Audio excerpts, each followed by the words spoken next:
Here these contentious pets, primed for battle. He's releasing a line of merchandise saying, I'm cashing in on holism. He's won as many Oscars as Leo, too. What the hell, Campbells? Andy Warhol didn't die for this. Because for these women, their butts really are their moneymakers. Will be a memorable movie for years to come. I had to let that one go a little longer just to wail on her for a little bit. Have you ever heard of that city? I haven't.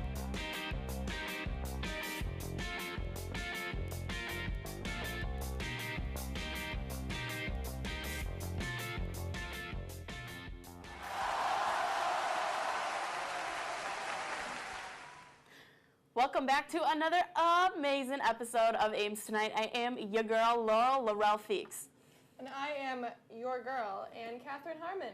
You can call me Annie. It's so formal. Well, Annie, why don't we get things kicking?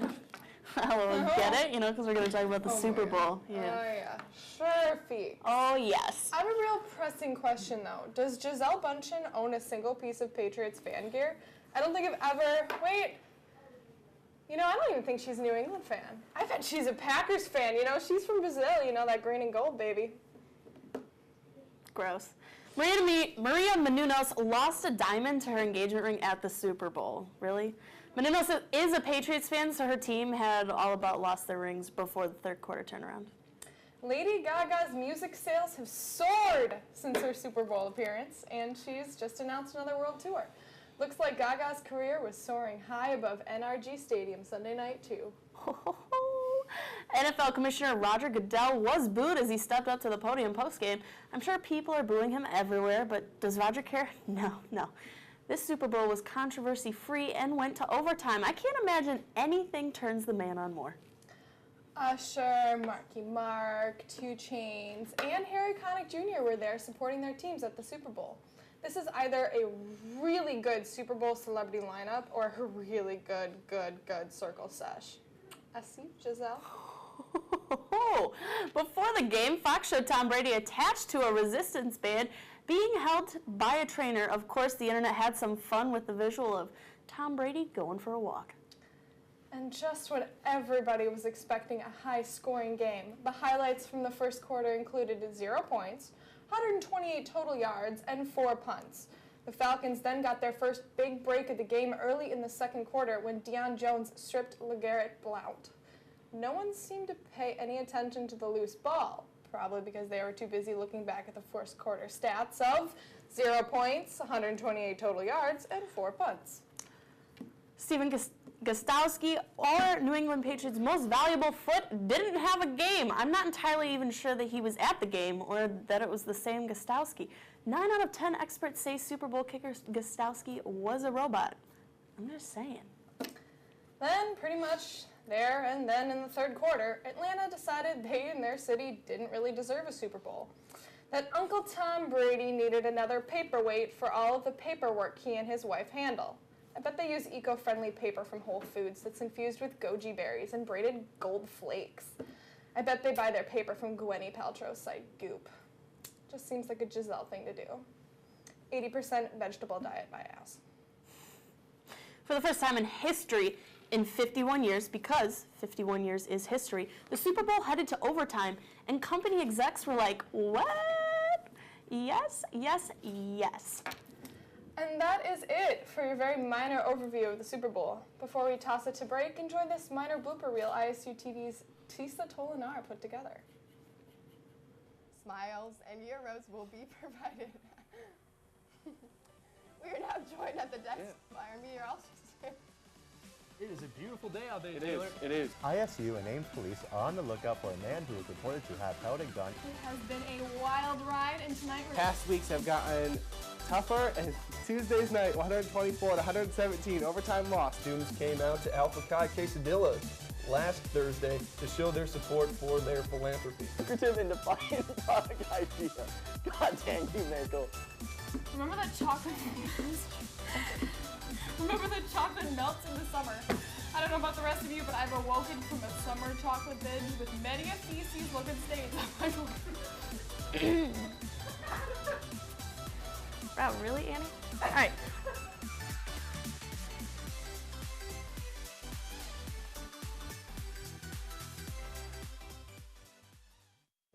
Thanks for that, Tisa. Everyone does make mistakes, and everybody does get that way. Stick around for more Ames Tonight. Welcome back to Ames Tonight. I'm Hannah Joy McNeil, and I'm still a newbie, even though I was here last week. And I'm Malik Newsom, making my debut appearance on the Nightly News. Let's get into it. Despite it becoming easier and more available for Americans to legally consume, there are still thousands of pounds of cannabis that cross the border, which is exactly where U.S. Customs and Border Protection officers in Texas discovered almost 4,000 pounds of marijuana, hidden inside a shipment of key limes. And when I say inside, I mean literally inside. According to the release, the team was able to uncover about 35,000 fake limes filled with what some would call that good kush. While the case is still being investigated, it is estimated that the street value of the goofy limes is around $800,000. This was not the first time fake food was used as a disguise in a shipment either. In January of last year, 2,493 pounds of the drug were found disguised as carrots in the same facility.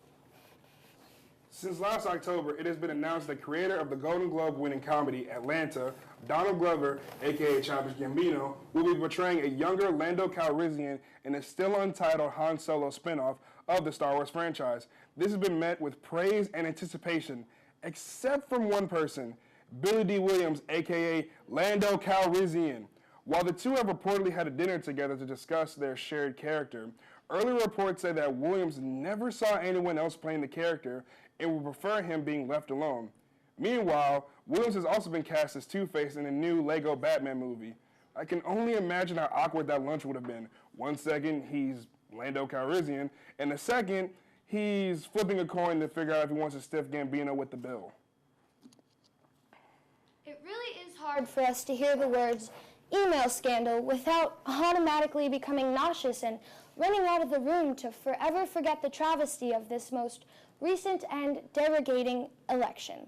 But over the weekend, it was soccer superstar David Beckham that was put on the chopping block. And while his emails did not contain any incriminating evidence or, and I'm sorry to break it to you ladies, man nudes, his personal emails still managed to make headlines. The emails talked about his deserving of knighthood, bashed on the committee in charge of it, and those who had wrongfully been knighted, as well as complaints about being asked to donate personal funds towards charity. This revealed him to be entitled, whiny, and questions his sincerity with his intentions of helping the famous organization UNICEF. To make matters even more complicated, the Daily Mirror revealed that the hackers attempted to blackmail Beckham for $1 million last year in exchange for keeping his emails under wraps. One of the most popular memes of this year is the "Catch Me Outside, How About That Girl?" Danielle Bergoli. Sorry, I can't do it as well as Laurel. Well, someone at the Los Angeles International Airport took her catchphrase seriously and took her outside. After her mother got in an argument with another passenger and a fight broke out, police were called and hauled off the three women. They are all banned from Spirit Airlines in the future. I just hope she hasn't done anything else. Oh, she did. Turns out she posted a profanity-laden response video on Facebook. Wonder what her year review video will look like. The meme that we could not escape in 2016 and we hoped would be left there has apparently risen once again. And as this might be my end of hope for humanity, someone bid nearly $100,000 on a hot Cheeto that looked like Harambe. And this is no joke, people. Chris Estonia, who happened to find a hot Cheeto that he thought resembled the famous ape, put it up online more as a joke with a starting bid of $15. What he woke to, however, the next day was the giant winning bid and more internet buzz than he could have ever imagined. And so what? This guy is just $100,000 richer because of it? Well, not exactly. The bidder eventually changed his mind, but eBay is now in the process of figuring out who the next runner-up was, and it seems like it still may be a lucrative one. Estonia finds the fact that anyone would pay anything for it pretty absurd, but has announced that a portion of the winning bid will be donated to an animal rights group. The movie Split, starring James McAvoy, is a man suffering from dissociative personality disorder, with his 21st personality being the most vicious, was received with commercial and critical praise. Many see it as a return to form for writer-director, twistmaster M. Night Shyamalan. So much so that Shyamalan has said he hopes to make a sequel continuing the connection between Split and another classic, which I won't reveal for the sake of spoilers. So everyone be on the lookout for McAvoy to have 45 personalities in Split 2. I wish we could. While America watched to see who would be this year's Super Bowl champions, who they would end up being, what we didn't expect was what the players would do afterwards. As of today, 5 New England Patriots have announced that they are skipping the traditional White House visit. Tight end Martellus Bennett was the first of the Patriots to announce his intentions of skipping the event. He told the Associated Press that he's not really worried about upsetting team owner Robert Kraft. Kraft attended a celebratory dinner for the president-elect prior to inauguration. Safety Devin McCourty followed Bennett's suit, telling Time that he'll be missing out because he didn't feel accepted at the White House. LeGarrette Blount, Chris Long, and Donta Hightower are the latest in announcing their plans to pass on the ritual as well. Getting tired of school, so is our government. President Trump announced or appointed Betsy DeVos to the Department of Education, and on the exact same day she was barely confirmed by the Senate, Kentucky Representative Thomas Massey proposed a one sentence bill basically saying that the department should be abolished. Only one page? That's a proposal for a college paper, not an entire section of government. In all fairness, former President Reagan once proposed dismantling the department along with the Department of Energy. But then again, Reagan also had his cabinet picked out by now, so good luck, Trump. Musicians are catching lawsuits left and right. British singer and songwriter Ed Sheeran just recently got out of a lawsuit with the heirs of Ed Townsend, the writer of the Marvin Gaye classic Let's Get It On. The heirs claimed Sheeran's hit Thinking Out Loud copied the Marvin Gaye classic. On top of that, Beyoncé is being sued for $20 million for copyright infringement. The estate of Anthony Bear claims Queen Bee used his voice for her song Formation without permission. And in 2016, independent filmmaker Matthew Folks claimed Beyoncé's Lemonade trailer was a ripoff of his short film Paranoia. But that case was settled in court. Come on, guys. She just revealed that she's having twins. Leave Beyoncé alone! Just kidding. We all know Jackie Chan is a badass martial artist and stuntman, from the Rush Hour franchise to Kung Fu Panda franchise. Jackie Chan has impressed us with both his physical prowess and comedy simultaneously, but what really tugged at the heartstrings was his reaction to seeing his original stunt crew after 40 years. The actor received an honorary Oscar back in November, and as he watched the video package, he emotionally dedicated the award to all of them. When he finally saw them after 40 years, all the men broke out in tears, greeting each other and calling each other family. I have no jokes here, man. Jackie, why are you about to make me cry on camera? Valentine's Day is coming up right around the corner. It's the season of love. But we're in college. What if I don't have enough money for that $100 date? Not to worry. I think we can come up with a few ideas. Here are 10 ideas to what to do on Valentine's Day on a budget. Number 10, go to the dining centers. Even if you don't have cash, you're most likely rolling in meal bundles. That reminds me, can you spot me at Seasons? Yeah, of course. Number 9, go on a picnic, even in the snow. The cold shouldn't stop you from being romantic. Grab some flowers, go buy some super dogs, and go stargazing. That does sound nice. Number 8, make her a mixtape and listen to it together. Just spend the day inside with a nice playlist you made for your special person. If Chance can do it, why can't you? I'm making one right now. Number 7, split some froyo at Orange Leaf. Even my lactose intolerant lovers can dig this. Grab some spoons, a cup, and make some good frozen concoctions. I feel like following that with a joke about spooning. Number 6, pizza. Just pizza. When has pizza ever been a bad thing? You're not even wrong. Number 5, rock club sales. What? Yeah, rock club sales. Jamie told me that those were all the rage. She also told me that they sell some pretty dank rocks there too. Okay. Number 4, go to the movies. At Cinemark, all the movies are discounted on Tuesdays. What do you think is more romantic, Hacksaw Ridge or La La Land? Hacksaw Ridge. That sounds like fun. But not as fun as number 3, sled races. Sliding down a hill has never been so more romantic. You know what? I'm about to make a Tinder just for this. The bio is going to read, need sledding date. That sounds extreme, but not as extreme as number 2. Donate plasma together. Yeah. Hannah, I don't like needles. True, but think about it. You're earning money and giving a piece of yourself to someone. Literally. Well played, Hannah.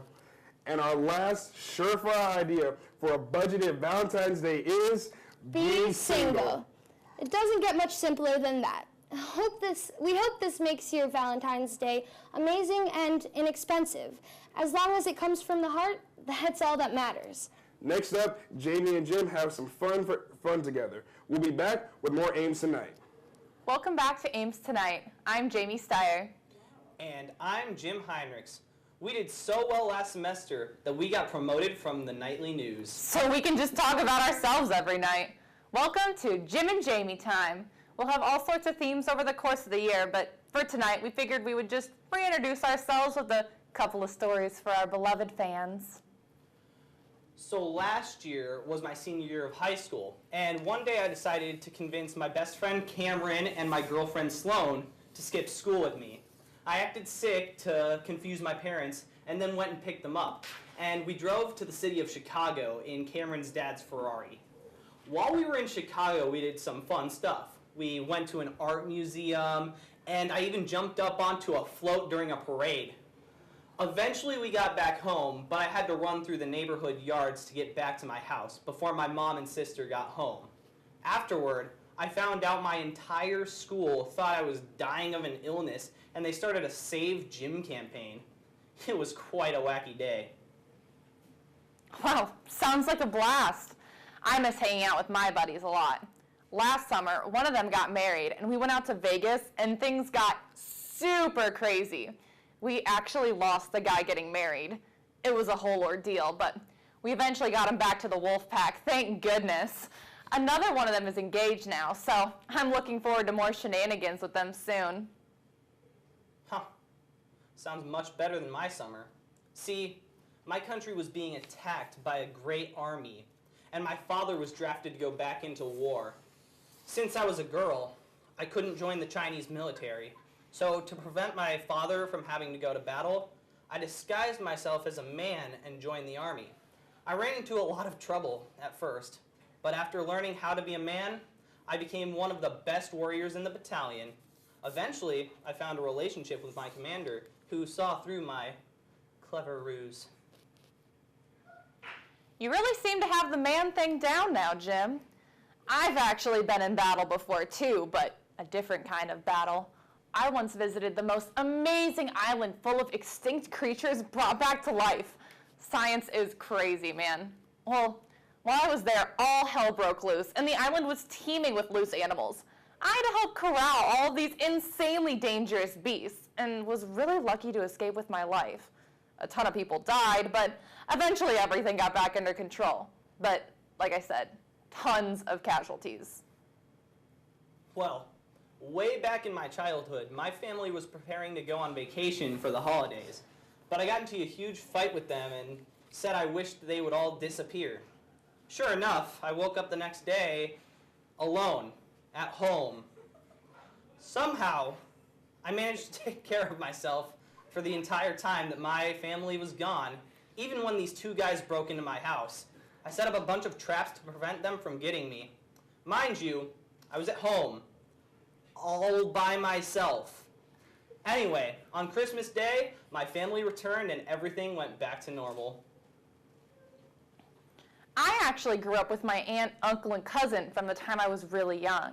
They didn't treat me the best, but hey, I survived. It wasn't until I left home for boarding school that I really made some great relationships with a couple of really swell friends. We had a lot of misadventures, and I even made a few enemies. Turns out, I had quite a bit of notoriety before I even got to school. I'm glad that life is behind me, but sometimes I miss it, especially the visits to Hogsmeade. Wait, whoa. Hogsmeade? Jamie, are you talking about Harry Potter? Did you just try to pass as Harry Potter? What? No! Did Harry Potter lose his beloved twin in a battle against evil like I did? No, I believe that was George Weasley. What about the time I lost all the bones in my arm after a sporting incident? Yeah, no, that's Harry again. What about the time I punched our school bully in the face? I'm pretty sure that was Hermione, but that actually reminds me, one time in 6th grade, this girl punched me in the face because she didn't like me. I mean, it didn't hurt or anything, but it was definitely an eye closer because, you know, I closed my eyes when she, like, threw her fist into my soft, dainty face. Wait, I'm lost now. What movie is that from? No, that one actually happened. Yeah. Well, I don't have anything to one-up that. Jim, you are quite the storyteller. I only wish I could have been there to witness it. Well, that's the best story I've got. It's the night of new segments. Yeah, we have Matt Banwart in a remote classroom location about to give us the chalk talk. Yeah? Take it away, Matt. Hey, Internet, prepare to lower your standards, because you're watching Chalk Talk.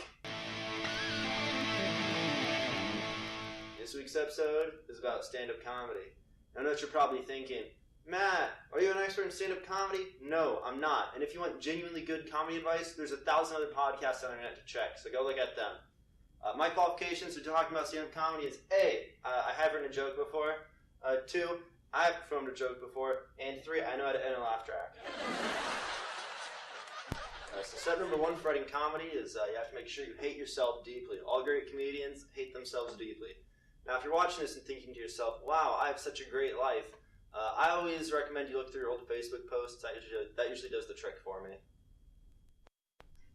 Step number 2 for writing comedy is misspell step number 2. Ha, gotcha. Step number 3, this is the generation step for stand-up comedy. When I generate, I just get a board like this, and I just write down a lot of ideas that have come to mind. Sometimes I think of something that's funny, but most of the time I usually just remember how lonely I am.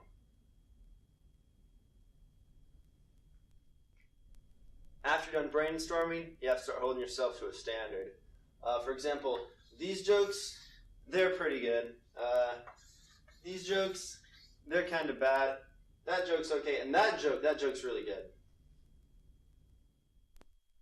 So step number 4, if you have an idea you like, I recommend you just keep saying it over and over and over to yourself. Try to really flesh out the idea. Maybe add an extra tagline in here or there. I recommend you just whisper it to yourself while you walk around. People overhear you. Usually they just assume you're an artist and they respect you for your craft. Step number 5. Now that you've gotten a joke ready and you think you're pretty darn funny, this is when you got to go to open mic. Open mics are good because you got to go up in front of a group of strangers and let them know that you're really not that funny. Without an open mic, another comedian comes up to you and asks what your favorite comic is. It's best just to stick to the main 3. Carlin, Louis C.K., what's that black guy? Richard Pryor. So after you've done your first open mic and you've bombed miserably, you're probably feeling like crap, which is good because that's a beautiful transition back into step number 1. Well, now that you're back where you started, looks like you're primed to start writing all over again. Hey everybody, my name is Matt Banwart, and this is Chalk Talk. Stay tuned and stay sexy. Thank you for that enlightening information, Matt. You know what? I think I'm going to try my hand at stand-up. As your co-anchor, I beg of you, do not do stand-up. You do not need to think you're any funnier than you already do. All right, fine. I won't do stand-up if you stop talking about Harry Potter.